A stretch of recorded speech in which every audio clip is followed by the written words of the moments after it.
Se han llevado a cabo ataques aéreos en Caracas, la capital venezolana, con el socio de la BBC en Estados Unidos, CBS News, informando que ha oído de funcionarios estadounidenses que el presidente Donald Trump ordenó esos ataques. Mantendremos el país hasta que podamos hacer una transición segura, una transición adecuada y prudente. Entonces, Así que 2 de la mañana. El cielo sobre Caracas yacía quieto debajo de su capa familiar de aire pesado. Húmedo, no había sirenas, ni reflectores de defensa aérea barriendo las nubes. Ningún sonido que sugiriera que el peligro se acercaba. A nadie parado en un balcón y mirando hacia el Capitolio. En ese momento todo parecía exactamente igual que en miles de noches antes. La ciudad dormía, pero en un espacio invisible a simple vista. La guerra ya había comenzado, decenas de minutos antes. Dentro de las estaciones de radar de defensa aérea de Venezuela, pantallas brillaban constantemente. Señales familiares se movían a través pantallas, en patrones que los operadores habían sido entrenados para reconocer durante años. Todo parecía normal. Todo se comportó como se esperaba. Las tripulaciones creían que la cúpula de acero del sistema de defensa aérea S-300BM estaba protegiendo firmemente a Caracas, un sistema promocionado durante mucho tiempo como capaz de detectar cualquier amenaza desde una distancia extrema. Pero mientras los operadores confiaban en los números frente a ellos, ese sistema ya había sido observado, analizado y desmontado en silencio, capa por capa, como una cerradura abierta, sin un sonido. No hubo declaración de guerra, ninguna transmisión de emergencia, ninguna advertencia enviada a través de canales diplomáticos. En cambio, extrañas señales inundaron el espectro electromagnético, lo suficientemente sutil como para no desencadenar el pánico, pero lo suficientemente profundo como para distorsionar toda la imagen del campo de batalla. Luego, en unos breves segundos, el cielo se abrió no por el rugido familiar de los motores, sino por golpes tan precisos que eran casi invisibles. Esto no era una campaña de bombardeo convencional. Esto era una trampa tecnológica que se había preparado con mucha anticipación. Y al comenzar esa noche, la pregunta más importante ya no era qué tan golpeado sería Caracas, sino algo mucho más inquietante: si el objetivo no era la ciudad y no el ejército. Entonces, ¿qué apuntaba exactamente Estados Unidos? En la oscuridad durante el último año, las relaciones entre Estados Unidos y Venezuela se habían mantenido encerradas en un estado de confrontación silenciosa. Las tensiones eran constantes pero controladas, agudo pero aún no explosivo. Washington continuó haciendo cumplir sanciones económicas de larga duración, acusó repetidamente al gobierno en Caracas de vínculos con redes transnacionales de drogas, y aumentó constantemente la presión política y diplomática, que dejó a Venezuela más aislada en el escenario internacional. Al mismo tiempo, los Estados Unidos mantuvieron una presencia militar regular en todo el Caribe, patrulleros y aviones de vigilancia operados cerca de aguas venezolanas, bajo la bandera de operaciones antinarcóticos y seguridad regional. Esto creó un patrón familiar, uno en el que la presión siempre estaba presente, pero ninguna acción única parecía cruzar el umbral hacia una guerra abierta. En la superficie, todo seguía pareciendo manejable desde la perspectiva de Caracas. El liderazgo creía que permanecía dentro de una zona de seguridad relativa. Nicolás Maduro no enfrentó ningún levantamiento militar a gran escala en casa, y ninguna presión inmediata a lo largo de las fronteras de Venezuela. Más importante aún, el gobierno colocó una profunda confianza en su red de defensa aérea suministrada por Rusia, especialmente el sistema S-300BM, ampliamente retratado como un escudo casi impenetrable sobre el país. En el pensamiento estratégico del liderazgo venezolano, este sistema hizo más que proteger el espacio aéreo. Sirvió como un poderoso elemento disuasorio, lo suficientemente fuerte como para hacer cualquier intervención militar externa, extremadamente costosa, apoyada por asistencia técnica rusa y asesoramiento. Caracas creía que estaba operando bajo un paraguas defensivo confiable. Washington, sin embargo, abordó la situación usando una lógica completamente diferente. En lugar de centrarse en exhibiciones de potencia de fuego o movimientos de tropas, los Estados Unidos invirtieron con el tiempo en inteligencia, guerra electrónica y dominio de la información. El objetivo no era destruir todo en el campo de batalla, sino paralizar la capacidad del oponente para percibir, decidir y responder durante los primeros momentos de una crisis. En los meses previos a la noche de la huelga, Aparecieron anomalías sutiles. Actividad de vigilancia aumentó silenciosamente. Las fuerzas estadounidenses mantuvieron su presencia en posiciones sensibles, pero no ocurrió una escalada visible que pudiera disparar alarmas. En Caracas, ese silencio en sí mismo se convirtió en parte de la preparación. Desde dentro de esa calma, surgió una pregunta crítica. ¿Qué pasa cuando la fe absoluta en la tecnología defensiva choca con un oponente que entiende ese sistema mejor que las personas que lo operan? Como la oscuridad todavía cubría a Caracas, el primer ataque estadounidense no llegó en forma de bombas o misiles, sino que atravesó algo mucho menos visible. Muy por encima de la ciudad, aviones de guerra electrónica estadounidenses saturaron el entorno electromagnético, con interferencia cuidadosamente adaptada. Estas señales no fueron diseñadas para causar pánico o disparar alarmas de alerta temprana. Fueron diseñados para alterar repentinamente cómo los sistemas de defensa aérea de Venezuela percibieron el mundo a su alrededor. Esto no fue el atasco burdo visto en conflictos más antiguos. No hubo alertas rojas intermitentes y no hay fallas obvias del sistema. La imagen del radar simplemente comenzó a cambiar, lenta y casi imperceptiblemente. Dentro de las estaciones de defensa aérea venezolana, los radares S-300VM continuaron operando. Antenas, pantallas giradas se mantuvieron activas. Los datos fluyeron como se esperaba, pero con el tiempo aparecieron pequeñas discrepancias. Los objetivos surgieron un poco más tarde de lo habitual. Las mediciones de distancia se desviaron lo suficiente para aumentar la incertidumbre. Algunas señales parecían deslizarse suavemente lejos de sus posiciones familiares. Estas desviaciones eran demasiado menores para ser identificadas como un ataque, pero eran lo suficientemente significativas como para socavar la confianza en todo el sistema. En esta etapa, la guerra moderna ya se había movido más allá de la destrucción física. No había necesidad de destruir el radar de inmediato. Todo lo que se necesitaba era hacer creer a los operadores que lo que estaban viendo seguía siendo preciso, mientras que en realidad no era. Su respuesta instintiva era tratar de ver más claramente. Ese momento marcó el cierre de la trampa. Para confirmar objetivos, las estaciones de radar S-300VM aumentaron la potencia de transmisión y mantuvieron más fuertes, más consistentes emisiones esperaban cortar la interferencia. Pero en la guerra electrónica moderna, cada emisión de radar no es solo una acción defensiva, también es una señal al enemigo. Cada emisión revela ubicación, estado y comportamiento operativo. Desde el lado estadounidense nada de esto fue accidental. Los sistemas estadounidenses se habían preparado de antemano para registrar cada cambio en la potencia de la señal y cada ajuste realizado por los operadores venezolanos. Como la red de defensa aérea intentó ver mejor, en cambio se expuso más claramente. No había necesidad de buscar objetivos en tierra. Los sistemas de radares se identificaron. En este punto el cielo sobre Caracas estaba efectivamente cegado. No porque los radares estuvieran apagados, sino porque estaban operando mientras ya no reflejaban la realidad. En esa condición, cada decisión defensiva se quedó atrás del atacante por un solo paso. En la guerra moderna, un paso es suficiente. Para cuando las estaciones de radares venezolanas continuaron transmitiendo en busca de respuestas, no se dieron cuenta de que su ventana de reacción casi se había desvanecido. Sus señales ya no eran herramientas de protección, eran los indicadores finales de los sistemas, ahora firmemente encerrados en la mira. Lo que siguió ya no sería guerra electrónica. Fue la transición a la destrucción física.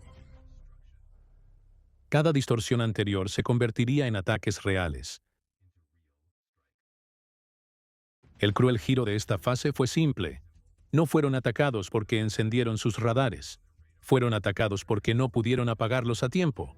Una vez que el cielo sobre Caracas había sido cegado a nivel de información, la siguiente fase se desarrolló casi de inmediato. Este fue el momento, la guerra electrónica dio paso a la destrucción física. Las emisiones de radares restantes ahora sirvieron como las coordenadas más claras en todo el espacio aéreo. Se lanzaron misiles antirradiación, que no requieren búsqueda de objetivos tradicionales. Simplemente siguieron las fuentes de emisión más fuertes, las estaciones de radar y los vehículos de mando del sistema S-300VM se convirtieron en balizas perfectas, diseñadas para ver lejos y advertir temprano. Esos sistemas ahora se rebelaron antes de que los operadores se dieran cuenta por completo de que habían sido atacados. Ataques de precisión golpearon centros de comando clave. Pantallas se oscurecieron, comunicaciones colapsadas. Cadenas de comando se cortaron a mitad del proceso. Decisiones dejaron de viajar en menos de 20 minutos. La red de defensa aérea, una vez considerada la más fuerte de la región, dejó de funcionar como un sistema integrado. Algunas baterías individuales pueden haberse quedado físicamente intactas, pero eso ya no importaba. Sin conexión al mando y sin datos compartidos en tiempo real, unidades aisladas se volvieron ciegas e ineficaces. Estados Unidos no necesitaba destruir todos los lanzadores, borrando la propia red. Todo el sistema se derrumbó desde dentro. Esto reflejó el principio central de la guerra moderna. La derrota no viene de la falta de armas, sino de la pérdida de coordinación. Cuando las defensas aéreas ya no funcionan como un todo unificado, el cielo ya no está protegido en ningún sentido significativo. Con el escudo aéreo roto, la campaña cambió de enfoque inmediatamente. El siguiente objetivo era la Fuerza Aérea de Venezuela, y el enfoque fue deliberado. No había plan para el combate aire-aire tradicional. No hay duelos de cazas. Estados Unidos no buscó la superioridad aérea a través de peleas de perros. Ese resultado ya se había decidido, en lugar de esperar a que los aviones venezolanos despegaran. Ataques de precisión dirigidos al suelo mismo. La lucha terminó antes de que pudiera elevarse al cielo. Las pistas en las principales bases aéreas se cráteres, calculados para interrumpir todas las operaciones de despegue y aterrizaje, refugios de aviones derrumbados. Las instalaciones de mantenimiento se desactivaron. Las cadenas logísticas se cortaron. En muchos casos, los aviones de combate se mantuvieron técnicamente intactos, pero estaban completamente atrapados. Los pilotos pueden haber estado listos. Las pistas no eran esa diferencia, definió el resultado. No hubo batalla aérea, no hay persecución por el cielo. La guerra aérea de Venezuela terminó antes de que realmente comenzara. Con defensas aéreas inutilizadas y bases aéreas inutilizables, Caracas perdió todas las opciones efectivas de respuesta aérea a la vez. Esto marcó una inversión completa de la lógica de la guerra tradicional. El control se logró sin confrontación. No hay necesidad de derribar aviones enemigos. Si puedes borrar su capacidad de volar, no hay necesidad de luchar por la superioridad aérea en el cielo. Si puedes asegurarlo en tierra. En un corto periodo de tiempo, la Fuerza Aérea de Venezuela pasó de ser una fuerza receptiva a no participar en el conflicto. Al final de esta fase, surgió una pregunta más allá de los planificadores militares. Si no puedes despegar, ¿todavía te pueden llamar Fuerza Aérea? Con las defensas aéreas de Venezuela desmanteladas, y su fuerza aérea efectivamente aterrizó, el campo de batalla no se convirtió en caos. En cambio, entró en una fase de silencio controlado. Este no era el silencio de la paz, sino el silencio del dominio, donde un lado ya no necesitaba actuar en voz alta para imponer su voluntad. A gran altura, los aviones estadounidenses mantuvieron una presencia continua, sin llamar la atención. Las plataformas furtivas se movían lenta y deliberadamente, no en formaciones de ataque, sino en patrones de observación. Su misión ya no era atacar objetivos, sino asegurar que no surgieran nuevas amenazas. Cada movimiento en el espacio aéreo venezolano era monitoreado, categorizado y evaluado en tiempo real. Cualquier intento de restaurar la cobertura del radar o reactivar enlaces de mando se habría detectado casi de inmediato. En esta fase, el espacio aéreo dejó de funcionar como territorio disputado. Se convirtió en un entorno bajo gestión. El cielo sobre Caracas ya no era algo controlado por Venezuela. Era algo que Venezuela operaba adentro, sin autoridad sobre él. Esa distinción importaba. Mientras que la guerra tradicional busca abrumar al enemigo con fuerza, las operaciones modernas apuntan a crear condiciones donde la fuerza se vuelve innecesaria. Una vez eliminado el tiempo de reacción, la resistencia física pierde relevancia. Con espacio aéreo controlado establecido, Estados Unidos inició la fase más delicada de la operación. Movimiento a baja altura seguido y se desarrolló silenciosamente. A diferencia de los asaltos de alto perfil vistos en conflictos anteriores, esta infiltración no dependía de la velocidad, masa o espectáculo. Helicópteros de operaciones especiales se movían por estrechos corredores, moldeados por terreno densidad urbana y brechas en la cobertura del sensor restante. Edificios, colinas e infraestructura no eran obstáculos. Pero estas rutas de vuelo no fueron improvisadas.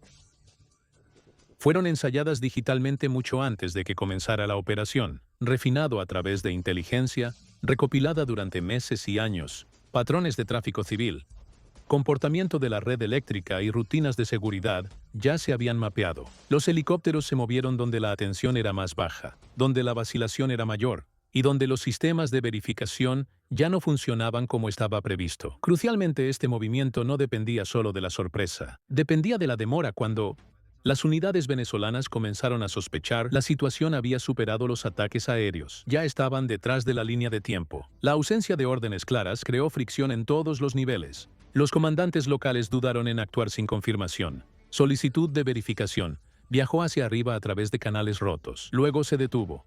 Este retraso no fue accidental, fue producto de fases anteriores, cobertura de radar distorsionada y redes de comando fragmentadas. Las fuerzas de seguridad restantes operaron aisladas. Cada unidad vio solo su entorno inmediato sin contexto. Sin una imagen compartida, no se pudo formar una respuesta unificada. A medida que los helicópteros se acercaban a sus zonas designadas, la resistencia no se materializó en la forma en que la doctrina predeciría. No hubo movilizaciones masivas, sin redespliegues de emergencia y sin una contraacción decisiva. En cambio, hubo confusión. Los puestos de control seguían tripulados pero carecían de orientación. Las patrullas continuaron sus rutinas, sin saber que el entorno estratégico ya había cambiado. El personal de seguridad dudó en escalar sin autorización, que nunca llegó. Este fue el momento en que la superioridad tecnológica se tradujo en libertad operativa. Estados Unidos no necesitaba suprimir todas las unidades, solo necesitaba asegurarse de que ninguna unidad pudiera actuar con decisión. Cuando los elementos de seguridad local se dieron cuenta de que los acontecimientos se desarrollaban más rápido de lo que podían interpretar, los movimientos decisivos ya estaban en marcha. El impulso había cambiado más allá de la recuperación, la ventana se había cerrado importante. Esta fase no estaba dirigida al control territorial. No había esfuerzo para apoderarse de edificios gubernamentales o dominio de transmisión. El objetivo estaba en otra parte. Cada movimiento y cada enfoque de baja altitud estaba orientado hacia lugares, definidos no por el valor militar, sino por la gravedad política. Residencias, corredores de tránsito seguros y complejos privados se convirtieron en el foco, no porque no estuvieran vigilados, sino porque el sistema diseñado para protegerlos ya no funcionaba como un sistema. La importancia de este cambio no se puede exagerar. En épocas anteriores, la seguridad del liderazgo se basaba en capas de defensa física y alerta temprana. En esta operación esas capas ya habían sido neutralizadas, sin ser destruidas visiblemente. Los guardias permanecían en sus puestos, las armas permanecían cargadas, pero la arquitectura que daba sentido a su presencia se había disuelto. Para cuando comenzaron los acercamientos finales, el resultado ya no dependía de la potencia de fuego, dependía del tiempo. Y el tiempo ya había sido capturado. A medida que este capítulo se cerraba, una realidad se hizo inevitable. La campaña no fue diseñada para derrotar a los militares de Venezuela. Paso a paso fue diseñada para evitarlo por completo, llegando directamente al centro de toma de decisiones. Después de asegurar que ninguna reacción coordinada pudiera intervenir, a medida que la infiltración llegaba a su fase final, el colapso del sistema no se anunciaba con explosiones, o espectáculo público comenzó con ausencia. Poder, comunicación y autoridad no fallaron dramáticamente. Simplemente dejaron de aparecer donde se esperaban a través de Caracas. Las interrupciones eléctricas aparecieron esporádicamente, no como un apagón en toda la ciudad, sino como fallas localizadas que agravaron la confusión existente. Los nodos de comunicación ya tensos por la interferencia electrónica ahora perdieron la redundancia. Los mensajes fallaron en transmitir, y los canales seguros se silenciaron. En los sistemas centralizados, el silencio es más peligroso que el ruido. Las órdenes que normalmente viajaban por las jerarquías establecidas, ya no llegaban unidades acostumbradas a recibir dirección desde arriba. Se encontraron esperando sin guía. Los intentos de confirmar la autoridad quedaron sin respuesta. En ausencia de claridad, la vacilación se convirtió en la respuesta predeterminada. Esta vacilación se extendió de manera desigual por el aparato de seguridad.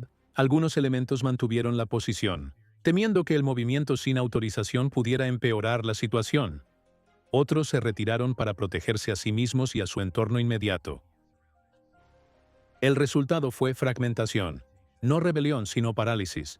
Mientras tanto, las fuerzas estadounidenses operaron dentro de un entorno informativo completamente diferente. Sus movimientos fueron guiados por modelos de inteligencia refinados con el tiempo, incluyendo patrones de comportamiento, hábitos logísticos y planificación de contingencias. Estos perfiles no dependían de actualizaciones de última hora. Fueron construidos para funcionar incluso cuando el sistema del oponente se derrumbó. Cuando las capas protectoras intentaron reorganizarse, ya no parecían un anillo defensivo. Eran puntos aislados actuando sin conciencia el uno del otro. El acercamiento al objetivo central se desarrolló con velocidad y moderación. No hubo escalada, porque la escalada fue innecesaria. La resistencia no se unió, porque la confusión ya había hecho el trabajo.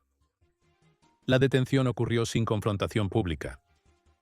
No hubo transmisión, no hubo reconocimiento inmediato, y ningún intento de moldear la percepción en el momento. Desde un punto de vista operativo, la visibilidad habría añadido riesgo sin beneficio. Lo que importaba era la separación. Para cuando elementos del Estado venezolano intentaron restablecer conciencia de la situación, las figuras centrales ya no eran accesibles. Los intentos de localizarlos produjeron información contradictoria. Las rutas que una vez se asumieron seguras ya habían sido evitadas. Los lugares seguros ya no eran relevantes. Esta ausencia provocó un fallo en cascada.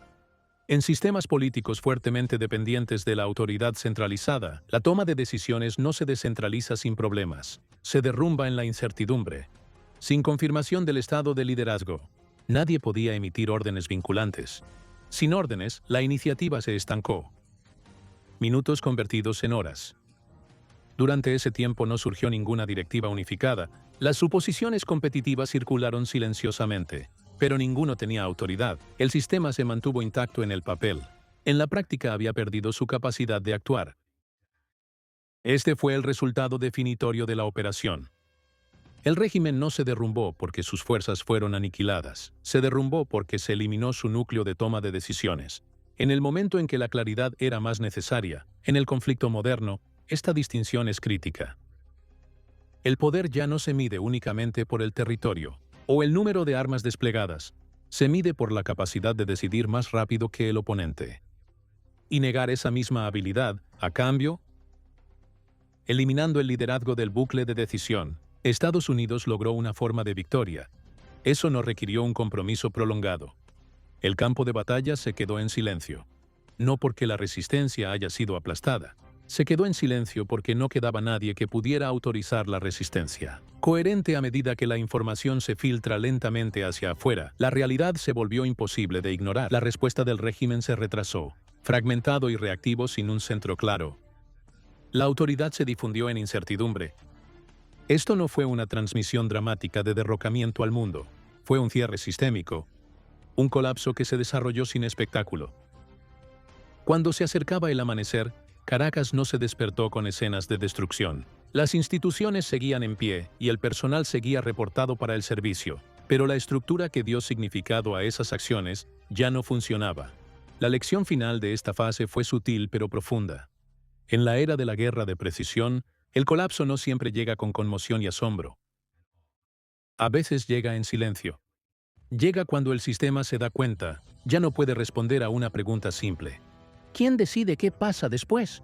Lo que se desarrolló esa noche no fue una guerra prolongada, ni una campaña para ocupar territorio. Fue un golpe rápido, diseñado para eliminar el centro operativo de todo un sistema en el menor tiempo posible. El objetivo no era el control de la tierra, pero el control de los resultados. Esto no se logró a través de una destrucción generalizada, pero a través de la información de velocidad y la precisión. Desde la perspectiva estadounidense, la operación reflejó una doctrina familiar del siglo XXI. El poder ya no radica en el número de bombas lanzadas, pero en cómo se integran la tecnología de inteligencia y el tiempo. Cuando los sistemas se ralentizan y el liderazgo se separa del mando, los resultados a menudo se deciden temprano.